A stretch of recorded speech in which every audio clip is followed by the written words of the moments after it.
Surely we can't mess this up.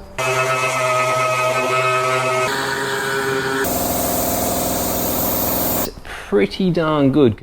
Good evening and welcome to another episode of 0 to 60. Today we are finally back to fixing the cheap E39 5 Series. Your lovely baby. It's finally time. Yeah, about time. I think you did tell the audience, but basically you couldn't find anyone to fix this last year, could you? No, due to the hailstorm, all of the panel shops within this region were just flat out. And then, to be honest, since 2020 rolled in, it wasn't a top priority for me, so I haven't really tried recently. But to keep the cheap theme going, as it was incredibly cheap to buy back from the insurance company, we're going to attack it ourselves. Now, David did get a parts car, which he's mentioned in the early videos. And if you haven't seen the early videos on this vehicle, we'll put a link up in the corner. Definitely worth checking out his story because it's kind of interesting since it's your car. But we've got a parts car. That was a bargain. We're going to take this episode today. We're going to take the bonnet, the guards, and the boot lid off that because of it still has a penis on it. So. That wasn't from the hailstorm, by the way. Yeah, and we're basically going to start prepping the panels, ready to get it painted. Let's get into it.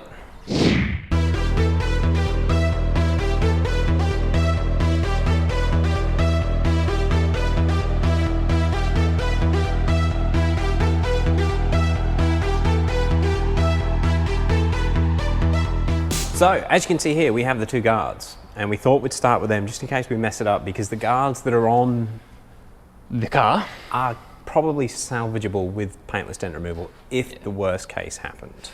Yeah, so... and we broke something. But with that said, it shouldn't actually be too hard of a process anyway. We need to tell them. We're actually not going to do the painting ourselves. We've got a good friend who's painted a few cars, and he's going to basically help us through the process, and he's lent us these sawhorses, or whatever they're called, panel stands. And a sander. Air DA sander, which would be a massive help as well. So he also knows what to do as well. So we're not just guessing here. We've basically just got to follow his instructions, and hopefully it's not too hard of a process. Yeah, now he's come and had a look at the colours, and because this is carbon Schwartz and your car is black sapphire metallic, they're very, very similar base colours. So it's not going to be too much work to prep these ready for the black sapphire to go on. What's the actual process? What are we going to do right now? Basically, obviously pull them off the car. We just gave them a quick wash and a hose down to get all the dust and stuff off them. First, we've got to remove the trim pieces and the guard flasher, which that one's already done, the guard flasher at least. And then just hit them with the sanding disc that he supplied. I think it's a 600 grit. He said you really just need to give it a quick dust over. You'll see where it goes, where the glossiness goes to matte. And basically once it's at that point, it's good to go. Surely we can't mess this up. Right. It sounds too easy. Let's do it. So you're just going to remove the trim piece, yep. Pops up nice and easy. And, oh, there we go. Cool. So that's that. We'll have to clean in there as well, and guard flasher.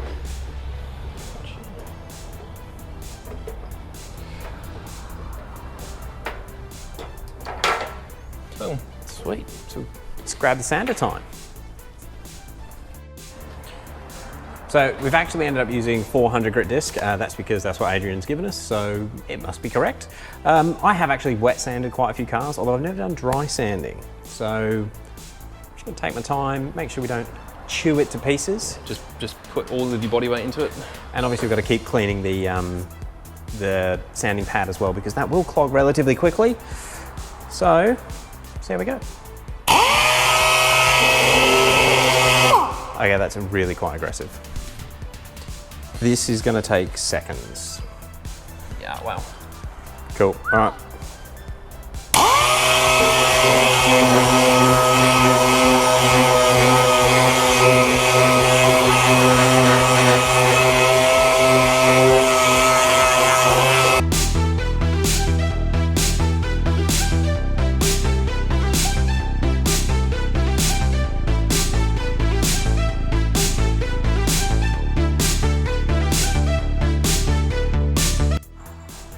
Just a quick update after hitting the guards with the sander. It's actually a pretty simple, pretty easy job with that DA, so huge thank you to Adrian for lending me that.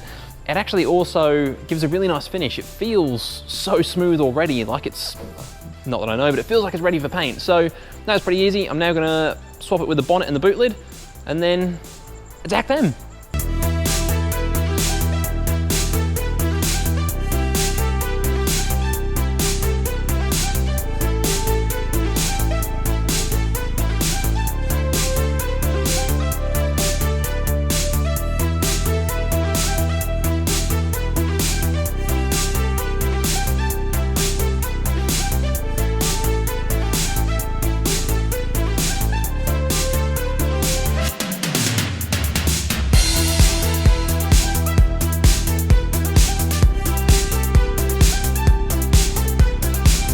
Okay, we have made some serious progress on all of the panels.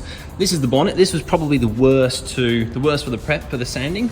As you can see, all these really shiny bits, that's actually gone back to the metal very, very lightly.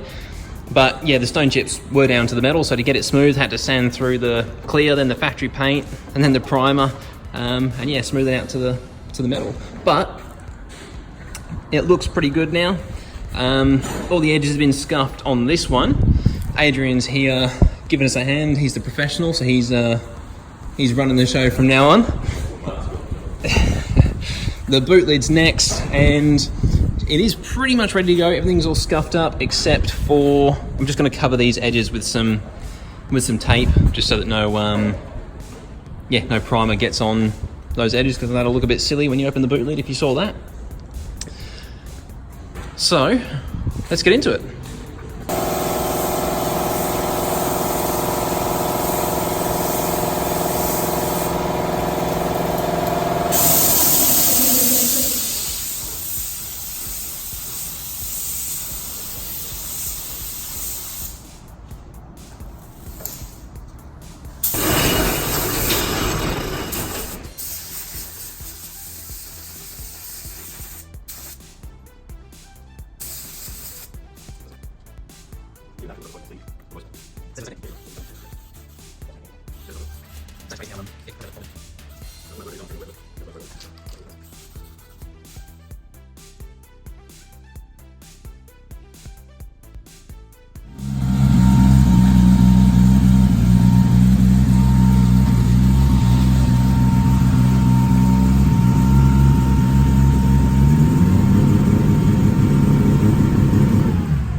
Now this is the car that Adrian's driving, by the way, and as you can probably tell, it's not standard. Adrian,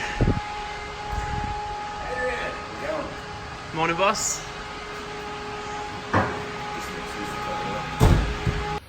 Now that car, it's pretty serious. It's a 20B, it's a 3-rotor, and yeah, we've got to do a video on it one day. Hopefully Adrian will, well, he actually needs to come on the channel and speak about what he's done to it, because he's built that car himself, and it's insane.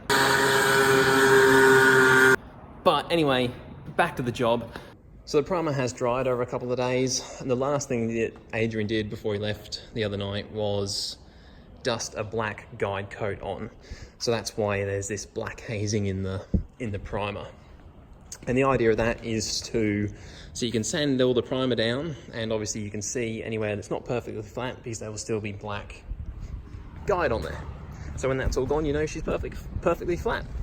These have just been, the guards have just had their final prep ready for spray. So they were smoothed with they were finished with I think it was 1,000 grit wet and dry. So they're nice and smooth now.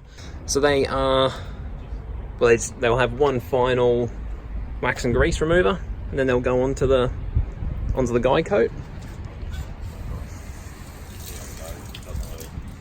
Adrian's finishing up on the boot lid.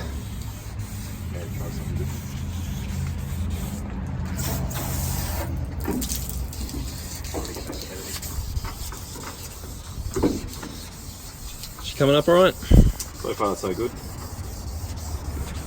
Awesome. We'll see. Cool, so after this, we'll do the bonnet and then ready for paint. Prep it, wipe it, paint it, hit it, done. You make it sound so easy. Well, it is. Cool. 2 days later. Yeah, a week later.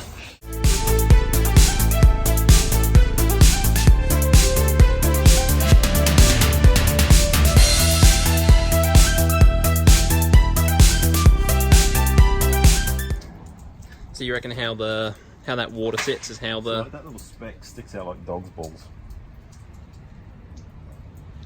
Oh, okay. Is that in the paint? No, that's just a bit of dust. Oh, a little dust, yep, sweet. So you reckon how that water's sitting is how the paint will look? Yeah. Well, that looks pretty good to me. Pretty classy. Yeah. Okay, as you can see, we have made there's a wasp inside. We've made a makeshift spray booth, which will hopefully keep keep dust particles and any crap from falling into the wet paint. But this is pretty much it. It's all pretty much ready to be sprayed now. Yeah, just a final wax and grease remove on the guards, the boot and the bonnet, and then the paint's going to start going on. Adrian's getting geared up now, he's going to start mixing stuff, and we'll see how it turns out.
Well, here we have the finished products.